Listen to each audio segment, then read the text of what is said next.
se crea en el cuerpo ciliar, como hemos dicho, que sería la cámara posterior, sale por aquí, va entre el iris y el cristalino, sale por la pupila, que hhemos dicho que sería el agujero que, está que hace el iris, y luego sube a las esquinas, o bueno, baja en todo el círculo, va a las esquinitas del iris, y ahí en el ángulo del iris con la córnea, en el ángulo iridocorneal, se drena, ¿vale?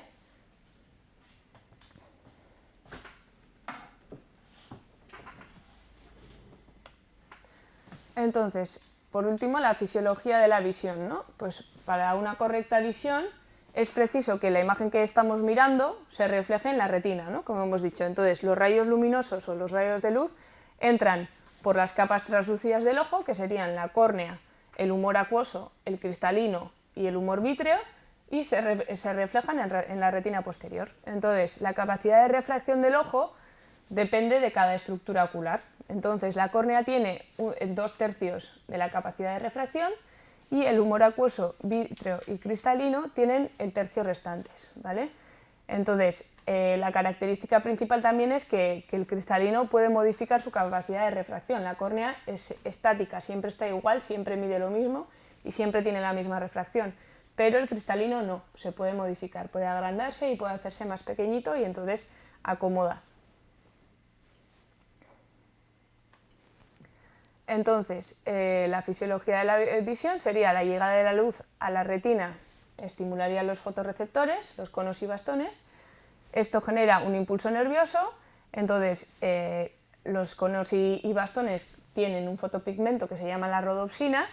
Entonces, con la acción de la luz, lo que pasa es que se descompone y se produce la opsina, que es una proteína, y el retinal, que es un derivado de la vitamina A. Por eso siempre se dice que las zanahorias son muy buenas para la visión, porque tienen vitamina A, ¿vale? Entonces, esta descomposición de la rodopsina genera un potencial de acción que va a despolarizar los conos y los bastones, ocasionando un impulso visual, ¿vale? Entonces, estos impulsos nerviosos se transmiten a través del nervio óptico hacia el quiasma óptico, donde las fibras de los dos nervios se cruzan parcialmente. Luego vamos a ver una foto algo mejor para ver cómo va el nervio óptico, ¿vale? Por dentro del cerebro. Entonces, aquí se explica que se cruzan solo las fibras que provienen de la retina nasal, que eso lo vamos a explicar luego, que recogen los impulsos del campo visual temporal o externo, y que las fibras de la retina temporal no se cruzan, pero bueno, luego lo explicamos. Entonces, desde el quiasma óptico, las fibras van hacia el tálamo, formando la cintilla óptica, y desde aquí al córtex occipital o área visual primaria, ¿vale? Entonces, la refracción, ¿vale? Como veis aquí tenemos la córnea, el iris, o sea, la pupila y el cristalino, que sería esto. Entonces la luz pasa por el medio de los tres, y el humor acuoso y el humor vítreo, y llega hasta la retina en un punto, ¿vale? Entonces vamos a ver los defectos de refracción, cuando alguien es miope o alguien tiene astigmatismo o lo que sea. Entonces, ¿qué pasa? Un ojo normal lo que hace es coge los haces de luz y los concentra todos en un punto, que sería la fóvea, ¿sí?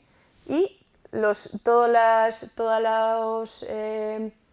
las ondas caen justo en la fóvea. ¿Qué pasa con un ojo miope? Un ojo miope suele ser más grande de lo habitual, ¿vale? Es un ojo con un tamaño más grande de lo habitual.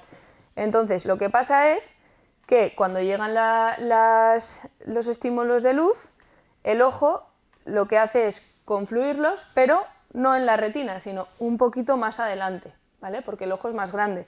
Si el ojo fuera más pequeño, caerían justo en la fóvea, pero al ser más grande, lo que hace es que llegan a un punto en medio del ojo y luego se expanden otra vez para cuando llegan a la retina. Entonces la imagen se ve borrosa. Y en cambio, en un ojo hipermétrope, lo que pasa es todo lo contrario, es un ojo pequeño, entonces los haces de luz, en vez de caer justo en la retina, caen más lejos. Entonces en la retina también caen borroso. Lo que nosotros hacemos con unas lentes, con unas gafas o unas lentillas, es cambiar la refracción que pueden tener la córnea y el cristalino, y entonces lo que hacemos es que los haces lleguen tac, justo a la fóvea, ¿vale? Cuando se hace, por ejemplo, una intervención quirúrgica también del ojo, lo que hacemos es o metemos una lente intraocular, que caería aquí en el cristalino, entonces ponemos una lente que haga la refracción que necesita, o si no lo que hacemos es modificar el tamaño de la córnea. Si tenemos pocas dioptrías, lo que hacemos es modificar el tamaño de la córnea, lo rascamos un poquito y le quitamos capas para que tenga pues, la refracción que queramos, ¿vale? Vale, entonces con esto hemos terminado la fisiología de la visión y vamos a pasar a la audición y el equilibrio, ¿vale? Entonces el oído es el aparato de la audición y del equilibrio, está constituido por un conjunto de órganos que tienen como finalidad la percepción de los sonidos y también a contribuir al mantenimiento del equilibrio cinético y estático, ¿vale? No es un órgano solo del oído, sino que también trabaja en el equilibrio. Entonces, anatómicamente lo distribuimos en tres partes distintas, que sería el oído externo, que veis en la imagen, el oído externo, el oído medio y el oído interno, ¿vale? Vamos a ir explicando cada uno de ellos y las estructuras que encontramos en ellos. Entonces, vamos a empezar por el oído externo. Lo que primero vemos es el pabellón auricular, ¿vale? Que es un pliegue cutáneo con esqueleto cartilaginoso que tiene varias concavidades y eminencias, o sea, tiene una forma especial para recoger los sonidos y así transmitirlos hacia el conducto auditivo externo, ¿vale? No tiene una forma así porque sí, sino que lo que hace es coger todas las ondas de sonido que vienen y recogerlas hacia el conducto auditivo externo. Cada una de sus eminencias y concavidades tiene un nombre, pero bueno, todas ellas no son importantes, simplemente saber que este sería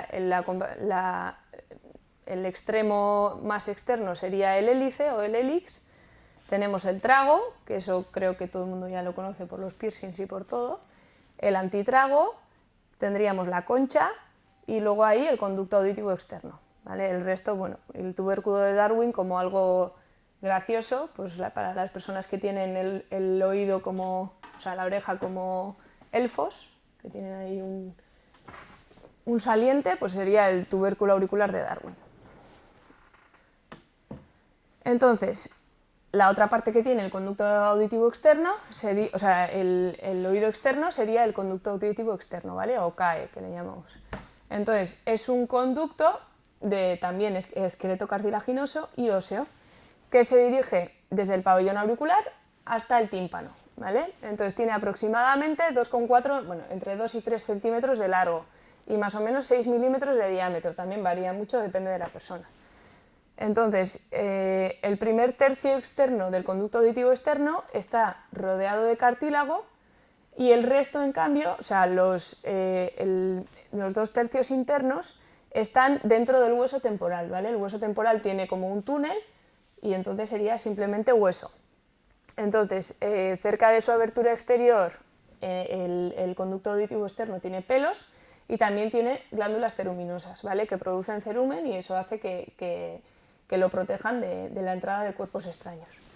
Entonces, la dirección del conducto auditivo es de lateral a medial, de abajo hacia arriba y de atrás hacia adelante. Por eso, cuando exploramos el conducto auditivo externo, los médicos solemos coger el pabellón auricular y lo movemos hacia arriba y hacia atrás para que el conducto se vea mejor, ¿vale?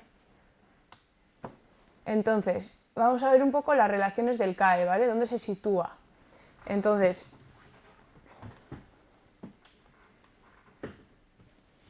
tiene la pared del conducto auditivo externo, se relaciona por delante, como vemos aquí tendríamos el conducto auditivo externo, entonces por delante con la articulación temporomandibular, ¿vale?